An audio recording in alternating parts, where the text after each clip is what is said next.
All right, so I want to make a recording. I got a chance to be in a semi-peaceful area, and I want to take some time to record exactly what was going on. Um, so just to give some insight onto what I posted, my last 5 posts in chronological order.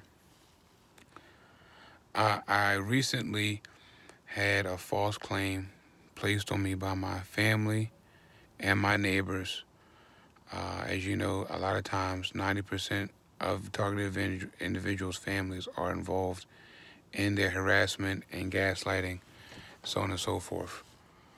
So there was an incident that I recorded that was on June the 5th, June the 4th, where they had made a lot of noise, you know, just stomping, shutting and slamming the doors, the dogs barking, the grass, cutting of the grass, all at the same time, right? Just really trying to, because I had been on a peaceful uh, streak. The noise wasn't getting to me. I was enjoying, life for what we can, studying, reading the word, getting this knowledge. And then, uh, you know, that day, I guess, I had fell into a trap, and the trap was, them just making so much noise to the point where I had to say something. And so I went outside and I told the neighbor, which his name is Garen, I told him to stop making the noise. I told him to stop making the noise, to shut that noise up, is what I said. And then so he said, okay, sir, uh, in a sarcastic tone. And he went in his house, slamming the door again. So at this point, I reached out to my mother because I already know that they have a relationship, whether they want to admit it or not. Proof has already shown that they already have a relationship and they're involved. So I go to tell her that she has to call my neighbors. And because I'm thinking that, she's going to be the middleman of this whole situation. What she does is, what do you want me to do? I can't do anything. It's not up to me. I need to move. Everything is me. All she's going to do is gaslighting you, placing the blame back on you because you are the aggressor. You are the issue. Now, mind you, have a neighborhood with over 1,000 people, but yet somehow I'm always the issue. So I hang up, right? 5 hours go by. I'm back. I'm good. High spirits. Making something to eat. Playing the video game. I don't even get a knock on my door. I I go to get my phone, right? Something says go get your phone. And before I could go get my phone, and I still should have got my phone and recorded the whole conversation. But I'm learning. The police then knock on my door. There's 3 police officers. 2 of them were named, male, female, named Officer Green. Then they had the supervisor, which was a white guy. I didn't get his name. And I see my family to the left of them. Now, my family is parked a little ways, about 3 houses down from my home. For what reason? Why? It seems like they were in hiding, right? So at this point, I know it's a setup. I see my family. I'm thinking 2 or 3 things. I'm like, well, they either trying to put me back try to get me admitted to the hospital, or they're trying to get me to move out the house because this is my grandfather's home and I do stay there and I do not have my name on the home. So I'm like, these 2 things. So the police is telling me that the neighbors called about a noise complaint. Now keep that in mind. Now we know that the only noise complaint are them, right? So I asked them, do they have any evidence? They say no. I say, well, have a nice day. They then talking about my family wants to talk to me. I tell them to tell my family they can call me. That's done. So they're on my porch for every bit of like a minute and a half. At this point, I can tell they're furious because I'm looking at the cops. That's the footage that you see. They're walking down towards my family, right? So if you see the cop and the woman cop with her door open, she's looking at my family. I didn't get them on camera because of where they were positioned behind the tree. So they're looking at my family, they're basically going and telling them there's nothing they could do. So I close my door, I go back in the house, and, I go about my day. Something tells me, that these people are going to try it. So what do? I take 2-day vacation. I was fortunate enough at that time to have a job. And I went out and I, booked a hotel room out of the city. I went to the boonies for 2 days, just trying to lay low to get my head together, right? So mind you, I come back, I'm thinking everything is all good. I know it's not, but I think, I'm just like, well, I needed that break, I needed that rest, right? So fast forward to June the 10th. At this time, on the night of the incident of the police, I've already emailed the city councilman of Baltimore City. I've emailed the delegate of Catonsville, basically reporting what happened, how I'm being harassed by the police, so on and so forth. So I come back, I call them on June 10th. I call the city councilman's office. They're telling me that they did receive my email, but that the systems just came up and they're backed up in their system, and it's going to take them a week to get to me. Now, I know that's some bullshit. I already know. So I start talking about the community policing. I start talking about the gang stalking and the harassment, and this receptionist says, well, I have to go. I can no longer take this phone call. All right, so they're telling me that they received my email. They're telling me that I can expect a response within 7 days.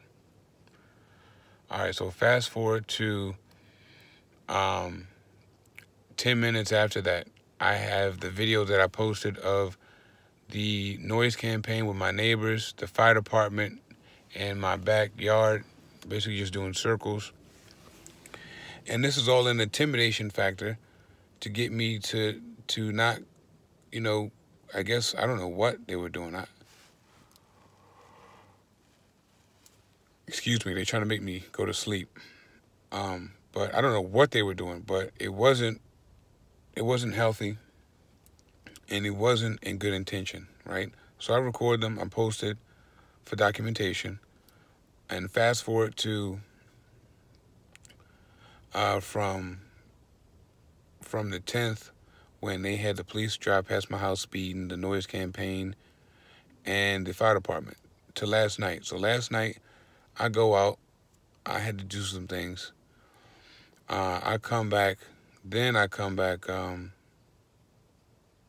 to my house last night around like 5 o'clock, and the guy whose voice you heard, right, he was driving the Toyota Camry 2018, black with Virginia tags. He is the person that they like to use, and he never comes in a car of his own. He's always in a rental car. So they like to use him so that they like to use him to kind of watch me leave the house, because they're so scared that somebody's going to run up in their house. So they like to have somebody there. So a lot of times he'll just be sitting there waiting for me to come out the house until he realizes I'm not going to come out the house, and he leaves and goes into the next door neighbor's house. Now, mind you, he doesn't live there. And then if it's not him waiting for me, then it'll be when I come home like last night, then he'll be sitting there. He'll be sitting there, or he'll just be coming outside. Now, how ironic that I did a couple laps around the neighborhood, getting those tag numbers, which I have footage of. And then so when it's time for me to pull up into my driveway, right, now this guy wants to come outside. So I said, you know what? I'm gonna get this guy on camera. So I approach him. I ask him, you know, why is he part of the program? I ask him what's his name is. He doesn't say anything. So I called him Chitlins because he's gay, right? So he got mad at that. He was very mad. He was talking about stop playing with you. Then you hear the video call and pick up from where it was. So basically, off of me calling him a name, he then found it deemable to just go on a rant. Now, mind you, they knew I was coming home.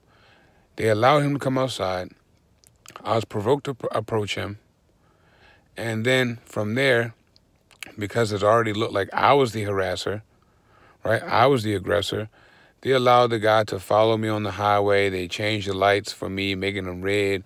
So I'd have to go through red lights, making them green for him. Traffic slowing down, speeding up traffic. I pull over on the side of the highway. He pulls over the side of the highway. Then when I tried to pull over, then the traffic, you know, tractor trailers trying to run you over, so on and so forth. Now, mind you, I keep firearms on me at all time. But I realized based on the neighbors then coming out and saying about they've been watching the whole thing, that it was a psyop. So I quickly left. I was going to not allow them to call the police and say I did anything. They're not going to say I did anything to anybody. I was harassing anybody. So I just left. And then so they allowed this guy to follow me. And it wasn't like I was in fear, and I shouldn't have to say that, but it was just a matter of me being here before, understanding that they will allow these people to go to extreme just for me to retaliate and then have the whole neighborhood say I was guilty and I look crazy and this and that and he was wild and I did this and that. So, all right, so you have the video which you can refer to, that conversation. He follows me up until I get into a new town, and then it's like they told him don't follow me anymore, right?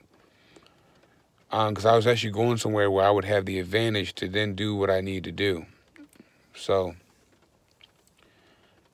fast forward to today. I go to my house. I'm waiting because I know that, you know, they're going to tell this fucker I'm home. I know they're going to start some bullshit, right? So I have 2 unmarked police officers in the church parking lot waiting there for the church service. Church is over. When church is over, I'm getting ready to leave because I figured, you know, it's over, whatever. And this motherfucker, when I come up my house, he's sitting in front of my house, like, and pulled in front of my driveway. He gets like, he's talking about, you looking for me. So now, mind you, how did you know I was looking for you? How did you know I was home, right? How did he know I was even home?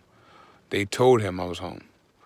They told him the whole situation. So he's sitting there, and then he runs up. Well, he doesn't run on my property, but he runs up to, like, the edge of my driveway, and he's acting like he's got something. Then he pulls out a hammer, talking about, I'm going to punish you. You ran from me yesterday. I was like, nigga, ain't nobody run from you. And he's talking about, okay, what you want to do? And he's talking about, come down the street. He's just talking big shit. But mind you, I got 2 police officers sitting in my lot, in my parking lot. So they're condoning this whole shit. They're condoning everything. They're condoning that normally that parking lot be lit up. But for him, not lit up, right? So I'm standing there, right? So when he acts like he's going to do something, I reach for my gun. Then he goes back in his car. And then he's talking, well, you better not ever say nothing to me when I come here. I'm like, nobody want to hear that shit. I said, bro, I know who you work for. I said, I know who you are and who you work for. I said, yesterday was a psyop. I said, yesterday was a trap. I said, you know, and so then he went on about his business, right? So then I get in my car, and I start searching around the parking lot. And so, you know, he was nowhere to be found.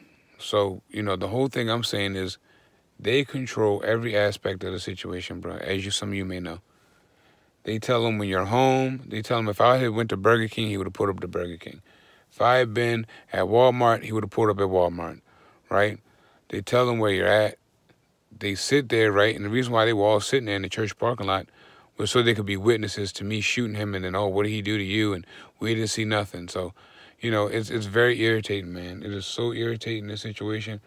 But that's why the Most High says don't be prideful or ego, because if you're prideful and ego, then you won't think rationally, and then you'll end up in the situation that they want you in, which is jail, you know, suicide or a suicide situation, or in a mental home. So I'm just making this video as a documentation for myself. and I will continue to update as things transpire. But it's just hilarious to me to see how they allow these people to literally follow you, harass you. Now, mind you, if I did that to one of my neighbors, now they called the police, and there was no noise made. I told somebody, shut up. So I can only imagine what they would try to say if I had went and approached somebody with a hammer or a weapon. This shit is so bogus. These people have false confidence. They're only confident in their ability to sell out. So I appreciate you guys for listening to this video. Shalom.